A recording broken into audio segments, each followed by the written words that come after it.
जय हिंद दोस्तों, स्वागत करते हैं आप सभी का आपके अपने YouTube चैनल जयपुर पे। तो आज के इस वीडियो में बहुत सारा डाउट्स आप लोगों का क्लियर करने वाले हैं। काफी लोगों का सवाल आ रहा था कि भैया 10th के बाद करना क्या है, साइंस ले, कॉमर्स ले या फिर आर्ट्स ले।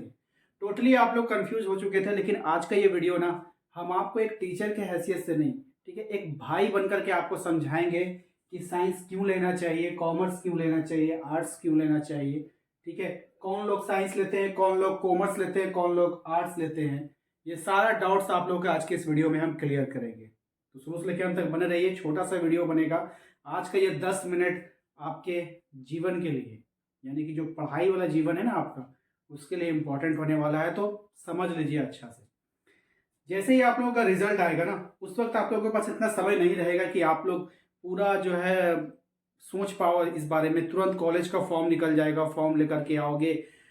फिर उसके बाद आपको ख्याल आएगा कि उस लड़के ने तो साइंस ले लिया, मेरे सभी दोस्तों ने साइंस ले लिया, हम भी साइंस ले लेंगे।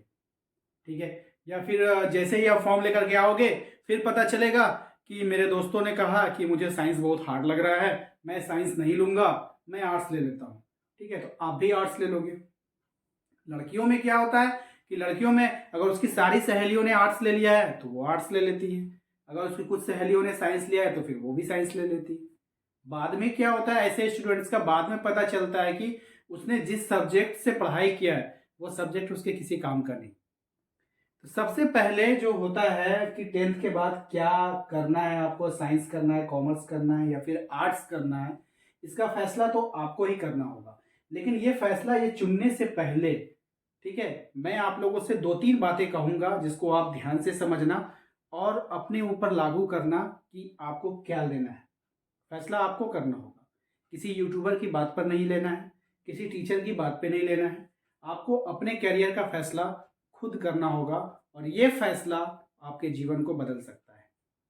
तो सबसे पहली बात करेंगे हम लोग कि जब आप 10th में थे, जब आप क्लास 10th में थे, तो आपको क्या विज्ञान में दिलचस्पी था, साइंस में दिलचस्पी था, फिजिक्स का न्यूमेरिकल होता था, फिजिक्स के दर्पण के बारे में, लाइट के बारे में, आंखों के बारे में, जितने भी आप पढ़ाई करते थे आपको इंटरेस्ट था उसमें।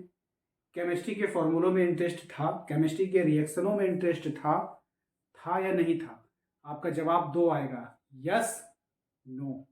अगर यस आया यानी साइंस आपके लिए है, यानी साइंस आपके लिए सुटेबल है। ये नहीं कह रहे कि अभी आपको ले लेना है, अभी आपको पूरी बात समझना है, टोटल बात डिस्कस करेंगे। एक भाई बनकर के आपको हम समझाना चाहते हैं, पूरा वीडियो देखना। ठीक है, उसके बाद कॉमर्स की बात करेंगे कि कॉमर्स क्या होता है, क्योंकि आप लोग के लिए थोड़ा सा यूनिक हो जाएगा। आर्ट्स की बात करते हैं। क्या क्लास 10th में जब आप हिस्ट्री पढ़ रहे थे, ज्योग्राफी पढ़ रहे थे, पॉलिटिक्स पढ़ रहे थे, तो क्या कैसा लग रहा था आपको? उसको याद करना, उसको समझना इंटरेस्ट था आपको? अच्छा लग रहा था पढ़ने में? काफ़ी इंटरेस्टिंग आपके लिए टॉपिक है, ये आपको टफ लग रहा था तो आप आर्ट्स ले सकते हो। अगर जिसको आर्ट्स बोरिंग लगता है, भाई हमसे तो याद ही नहीं होगा, 3-3 पन्ना 4-4 पन्ना वहाँ पे भरना पड़ेगा एग्जाम में, ये तो हमसे ना हो पाएगा, तो फिर तो आपके लिए साइंस बेटर है। ठीक है, अब आते हैं ये तो ये चॉइस पर कि हमको क्या पसंद है। ठीक है, ये पसंद पर निर्भर करता था, लेकिन अब हम डिस्कस करने वाले हैं जो वो आपका कैरियर पे निर्भर करेगा कि आपको बनना क्या है लाइफ में। अगर कभी कभी होता क्या है ना कि हमको पसंद नहीं है, लेकिन जो चीज़ हमारे लिए अच्छा है वो हमको खाना पड़ेगा। जैसे आपको फीवर आ जाती है तो डॉक्टर पहले मना कर देता है कि कोल्ड ड्रिंक नहीं पीना है, आपको बहुत पसंद है पीना, लेकिन डॉक्टर ने मना कर दिया नहीं पीना है तो नहीं पीना है। बात समझ में है कि नहीं? तो अब आपको बनना डॉक्टर है, अब ले लोगे आर्ट्स तो थोड़ी बन जाओगे डॉक्टर, नहीं बन पाओगे।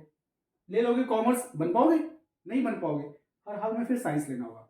साइंस जैसे भी आप लेने जाओगे ना तो वहां पर आपको मिलेगा पीसीएम। ठीक है, फिजिक्स केमिस्ट्री मैथ, ये काफी फेमस है। इसको जो लेता है ना वो इंजीनियरिंग की तरफ भागता है, आईआईटी की तरफ भागेगा, इंफॉर्मेशन टेक्नोलॉजी की तरफ। ठीक है, वो आईआईटी की तरफ चला जाता है जो पीसीएम से करता है। लेकिन जिसको डॉक्टरी लाइन में जाना पड़ता है वो बायो रखता है। क्या रखता है? वो बायो रखता है, उसका मैथ हार्ड रखता है। ठीक है, तो आप कहोगे भैया ये दोनों में डिमांड किसका ज्यादा है? तो देखिए, डिमांड पे मत जाइए, दोनों का डिमांड ज्यादा है। आज के डेट में जो डॉक्टर बन रहे हैं उनका डिमांड ज्यादा है, आज के डेट में जो आईआईटी के इंजीनियर बन रहे हैं उनका डिमांड ज्यादा है। तो आप पे निर्भर करता है कि आपकी रुचि किस में है। अभी वर्तमान में देखा गया है खास करके गर्ल्स लोग जो है ज़्यादातर मेडिकल लाइन्स में जा रही है। गर्ल्स को आप लोग देखोगे कि वो लोग एएनएम की तैयारी कर रही है, कोई नर्सिंग की तैयारी करना चाहती है, या फिर कोई पैथोलॉजिकल बनना चाहती है, जो जांच वगैरह होता है, ब्लड वगैरह जांच होता है। तो अगर आप लोगों का ऐसा कुछ सपना है, क्योंकि बहुत बड़ा डॉक्टर तो नहीं बनेगा लेकिन ये चीज़ बनना चाहते हैं, तो आप बायो रख सकते हो, ठीक है। लेकिन जिसको भाई इंजीनियरिंग में जाना है तो वो तो पीसीएम से ही करेंगे, ठीक है। बात करते हैं कॉमर्स की। भैया कॉमर्स क्या है, ये किसका मतलब कि क्या होता है इसमें, इसको समझ लो कि पहले ज़माने में होता क्या था कि जब कभी आप लोग पहले हम बता देना चाहते हैं, जो कॉमर्स जो है आपको कंपनी से रिलेटेड है, बैंकिंग से रिलेटेड है। जिनका भी इंटरेस्ट बैंक वगैरह में काम करने का हो या कंपनीज वगैरह में काम करने का, वो कॉमर्स लेते हैं, ठीक है। अधिकतर ये बिजनेस के लिए पर्पज से होता है। तो आपको हम बता देना चाहते हैं कि पहले होता क्या था कि लोग मुंशी को रखा करते थे खाता बही की देख रेख करने के लिए। सुने होंगे आप लोग, एक मुंशी होता था जो पूरे बिजनेस को वो देखता था कि क्या गया क्या आया, कितना उधार कितना बाकी, ये सब एक मुंशी करता था। लेकिन आजकल क्या होता है कि कंपनी में चार्टर्ड अकाउंटेंट, आप सुने होंगे कि अकाउंटेंट को रखा जाता है। वो कैसे बनते हैं लोग, तो कॉमर्स करने से बनते हैं। तो आपको कॉमर्स का पढ़ाई करना होगा। अब ऐसा नहीं कि आप कॉमर्स ले लोगे तो फिर आगे चल के फिर साइंस ले सकते हो, ऐसा कुछ नहीं। कॉमर्स ले लो, फिर कॉमर्स लाइन में ही रहना है, ठीक है। तब जाकर के आप चार्टर्ड अकाउंटेंट बन पाओगे। दूसरी बात आप समझो कि इसका वैल्यू थोड़ा इन लोगों से भी ज़्यादा इसलिए होता है क्योंकि इसकी संख्या कम है। चार्टर्ड अकाउंटेंट जो होते हैं इनकी संख्या कम होती है क्योंकि इसका थोड़ा सा पढ़ाई जो है, जो आर्ट्स वालों के पल्ले नहीं पड़ता है। साइंस वाले भी इससे थोड़ा दूर भागते हैं, ठीक है ना। तो जिसको इंटरेस्ट होता है अकाउंट्स के पढ़ाई में, तो वही लोग कॉमर्स को लेते हैं, ठीक है। आते हैं आर्ट्स पे। तो आर्ट्स तो आप लोगों को पता है कि भैया आर्ट्स वाले क्या बिल्कुल भी एकदम फ्री माइंडेड है, ऐसा बिल्कुल भी नहीं है। देखो आर्ट्स वाले के साथ क्या होता है कि आर्ट्स वाले लोग जो है गवर्नमेंट जॉब की, जिसको सपना होता है कि मुझे यूपीएससी क्रैक करना है, मुझे सरकारी नौकरी लेना है, मुझे पुलिस में जाना है, मुझे आर्मी में जाना है, तो वो लोग शुरू से ही आर्ट्स लेके चलते हैं। क्योंकि आर्ट्स में आपका हिस्ट्री आता है, ज्योग्राफी आता है, इकोनॉमिक्स आता है, ये सब कॉम्पिटिशन वाले एग्जाम में पूछा जाता है। तो वो लोग क्या करते हैं, शुरू से ही आर्ट्स को ले लेते हैं और उसको लेकर चलते हैं। अब आपके मन में डाउट्स होगा, भैया ठीक है, क्या हम अगर साइंस ले लेते हैं तो क्या हम सरकारी नौकरी के लिए अप्लाई नहीं कर सकते? बिल्कुल कर सकते हो, ठीक है। तो ये सरकारी नौकरी के पर्पज से आप ये भी अप्लाई कर सकते हो, ये भी अप्लाई कर सकते हो, ये भी अप्लाई कर सकते हो। कुछ कुछ जो है कंडीशन में आपको अलग अलग देखने को मिलेगा। जैसे आप आर्मी में जाओगे तो कलर्स वालों के लिए साइंस का चाहिए, उसको 12 साइंस से होना चाहिए, 60% मार्क्स होना चाहिए, वो कर देता है। एनडीए में जाना चाहते हो तो आप साइंस लेकर के एनडीए में जा सकते हो, ठीक है। तो ये सब होता है। लेकिन अगर आप आर्ट्स लिए हो तो ऐसा नहीं कि आर्ट्स में मतलब कि सिर्फ आप गवर्नमेंट ही अप्लाई कर सकते हो। आर्ट्स का बहुत ही अच्छा स्कोप है। अब यहाँ पर कुछ इंपॉर्टेंट बात है जो हम आपको पर्सनली आपको बताना चाहते हैं कि बहुत बार ऐसा देखा गया है कि बहुत सारे बच्चे साइंस ले लेते हैं और 2 साल के बाद उनको पता चलता है कि अब हम साइंस से जो है ना, मतलब साइंस ले लिए, साइंस वाले को आईएससी बोलता है, ठीक है। तो आप आईएससी कर लिए हो, तो अब आईएससी के बाद जब बीएससी के बाद बारी आती है, बैचलर ऑफ साइंस करने की बारी आती है, तो वहां पर आप बोलते हैं कि अब हमसे नहीं हो पाएगा, मेरे घर वाले अब उतना खर्चा नहीं उठा पाएंगे, मैं कोचिंग अफोर्ड नहीं कर पाता हूँ इतना इतना खर्चा का। तो फिर वो लोग क्या करते हैं, फिर तुरंत ये साइंस से क्या आ जाते हैं, आर्ट्स में आ जाते हैं। और ऐसा होता है, आप साइंस से आर्ट्स में आ सकते हो, ठीक है। यानी आप इंटर साइंस से कर लिए हो, अब आपको बीए करने की आवश्यकता, मन करता है कि नहीं हम बीए करेंगे, तो आप डायरेक्ट फिर आप आर्ट्स से कर सकते हो, ठीक है। आप हिस्ट्री ऑनर्स ले लो, हिंदी ऑनर्स ले लो, जो लेना है, जो आपका था ले लेना। अब होगा क्या, लेकिन अगर कोई बच्चा आर्ट्स ले लिया है शुरू में, अब वो चाहेगा कि नहीं हम वापस से साइंस ले लें, बीए में बीएससी कर लेंगे बीए छोड़ करके, तो ऐसा नहीं हो सकता। इस बात को तुम दिमाग में बैठा लीजिएगा कि आपने पहले आर्ट्स ले लिया है तो आप वापस से साइंस में नहीं जा सकते, लेकिन साइंस वाले लोग आर्ट्स में आ सकता है। ये बहुत बड़ा है, ये आपका कंफ्यूजन था सभी के मन में, तो मैंने आप लोगों को क्लियर कर दिया, ठीक है। अगर अभी आपका फिनेंशियल अच्छा है, आप सोच रहे हो कि नहीं एक बार करके देखते हैं, आगे हो सका तो और भी हम अच्छा कर पाएंगे, तो आप साइंस लेके कर सकते हो। बाद में अगर ऐसा कोई दिक्कत आए तो आप आर्ट्स में कन्वर्ट हो सकते हो। लेकिन याद रखना, आपका जो सपना था, आपको आईआईटी में जाना था या फिर आपको जो भी करना था वो सपना था, तो फिर देख लेना, ठीक है।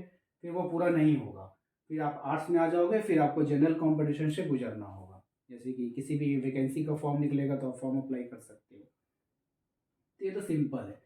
अब हम बात करेंगे, एक और पर्सनली बात करेंगे। काफ़ी लोगों को हो सकता है कि मेरी बातें अच्छी ना लगे, बुरी लगे, लेकिन अब मैंने स्टार्टिंग में ही आप लोगों से कह दिया था कि आपका भाई बन करके आपको समझाना चाहते, तो देखो भाई, अगर आप एक मीडियम परिवार से, एक गरीब परिवार से हो और आपको डॉक्टर नहीं बन सकते हो, ठीक है, आप जानते हो सब जगह आजकल पैसे की खेल होता है, आप उतना मेधावी नहीं हो।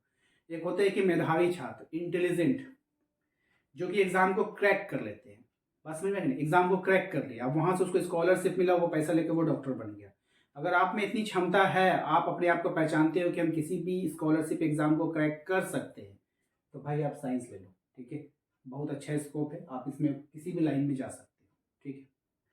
लेकिन बात कहते हैं हम ऐसे छात्र जो कि बिल्कुल मिडिल फैमिली से हैं, पढ़ाई में भी मिडिल ही हैं, ठीक है, उतना उससे नहीं हो पाएगा। लेकिन अगर आप चाहते हो बाबू कि सिर्फ मुझे मतलब कि छोटा मोटा कोई जो काम होता है, जैसे कि आप आर्मी में जाना चाहते हो, झारखंड पुलिस में बहाली में जाना चाहते हो, तुरंत क्विक जॉब, ठीक है, रेलवेज में जाना चाहते हो, तो आप आर्ट्स लेकर के भी पढ़ सकते हो, ठीक है, इसमें कोई बुराई नहीं है, आप कर लेना, इसमें खर्च कम होता है, बच्चे घर से ही मेहनत करके ही पढ़ लेते हैं, तो वैसे छात्रों के लिए मैं सजेस्ट करूंगा। दूसरी बात, अभी ये भी कमेंट बहुत ज़्यादा आने लगा कि भैया आईटीआई कर ले या फिर 11th में एडमिशन ले ले, ये भी बहुत सारा सवाल है, तो इस डाउट को भी हम क्लियर कर देना चाहते हैं कि आईटीआई क्या होता है ना, इसको आप लोग समझो। ये जो आईटीआई है ना, वही बच्चा आईटीआई करना जिसका सपना है कि हम रेलवे में जाएंगे और उसको रेल का ड्राइवर बनना है, ठीक है, गार्ड बनना है, या फिर और भी कोई टेक्निकल लाइन है उसमें करना है, तो वो आईटीआई कर सकता है। अब आईटीआई जो होता है बाबू, वो गवर्नमेंट होता है, आप सिर्फ फॉर्म भर देना, ठीक है, आपके नंबर्स के आधार पे, 10th के नंबर्स के आधार पे आपको वहाँ पे इंटरव्यू के लिए बुलाया जाएगा और आपको वहाँ पे सीट प्रोवाइड करवाया जाएगा। याद रखना, कोशिश करना है आप लोगों को कि 2 साल वाला आईटीआई करना है, उससे कम का आईटीआई नहीं करना है, ठीक है, क्योंकि अभी आप लोगों के पास काफ़ी सारा समय है, ठीक है, तो आप जब भी करना 2 साल वाले करना। दूसरा सवाल अब ये आने लगा है आप ही लोगों के कमेंट के द्वारा कि भैया पहले आईटीआई कर लें या फिर इंटर के बाद आईटीआई करें, ये भी सवाल है। पहले तो आपने पूछा कि भैया आईटीआई बेस्ट होगा या फिर इंटर बेस्ट होगा, ये तो ठीक है, लेकिन बहुत लोग कहेंगे भैया इंटर के बाद कर सकते हैं कि नहीं कर सकते। मैंने खुद ग्रेजुएशन के बाद आईटीआई किया, ठीक है, मैंने जो आईटीआई किया ग्रेजुएशन के बाद किया, तो आईटीआई आप कभी भी कर सकते हो, ठीक है, 45 साल तक एज उसका रहता है करने का, तो आईटीआई आप कभी भी कर सकते हो। तो आपको जब आपको मौका लगे कि नहीं मुझे आईटीआई करना है तो कर लेना। लेकिन मुझे उम्मीद है कि अगर आपका सपना है ना कि नहीं, आपकी फैमिली बैकग्राउंड उतनी अच्छी नहीं है, आपको लगता है कि नहीं खूब मेहनत करके हम फर्स्ट में ही हम जॉब अटेंड कर लेंगे, जॉब ले लेंगे, तो भाई अगर आपका 16-17 उम्र हो गया है तो फिर आप आईटीआई कर लो, अपना लक्ष्य को फोकस करो, ठीक है, आपको जाना किस फील्ड में है, भटको मत इधर उधर, किसी को मत देखो, कि अपने दोस्तों को मत देखो, अपने मित्रों को मत देखो कि वो ये कर रहा है, आपको क्या करना है आपसे बेहतर कोई नहीं जानता, ठीक है, आपको सरकारी नौकरी की तैयारी करना है तो ये आप जानते हो, आपको डॉक्टर बनना है तो ये आप जानते हो, ठीक है, आपको यूपीएससी के पढ़ाई करना है, आपको डायरेक्ट आपको मतलब कि डीसी बनना है, एसपी बनना है, जो भी बनना है, तो वो आप जानते हो कि आपके अंदर कितनी काबिलियत है, हम नहीं बता सकते, ठीक है, तो आपको क्या करना है आप बताइए। उम्मीद करते हैं कि लगभग में मेरा सारा डाउट मैंने क्लियर कर दिया, अगर कुछ डाउट अगर आपका बाकी रह गया है तो आप लोग प्लीज़ कमेंट कर दीजिएगा, ठीक है, कमेंट में अपना पूरा डाउट को लिखिए, हम दोबारा से वीडियो बनाकर आपके डाउट को क्लियर करने का कोशिश करेंगे, और मैंने अपने जानते हुए सब कुछ समझाया, ठीक है, और अच्छा लगा तो लाइक कर देना है, सभी दोस्तों को शेयर कर देना है, और 11th में आप लोग जिस भी स्ट्रीम में जाओगे, चाहे साइंस लोगे चाहे आर्ट्स लोगे, तो लिंक आपको डिस्क्रिप्शन में डाल दिए व्हाट्सएप ग्रुप का, उसको जाकर जरूर ज्वाइन कर लीजिएगा। मिलते हैं अगले वीडियो में, थैंक यू, जय हिंद, जय भारत।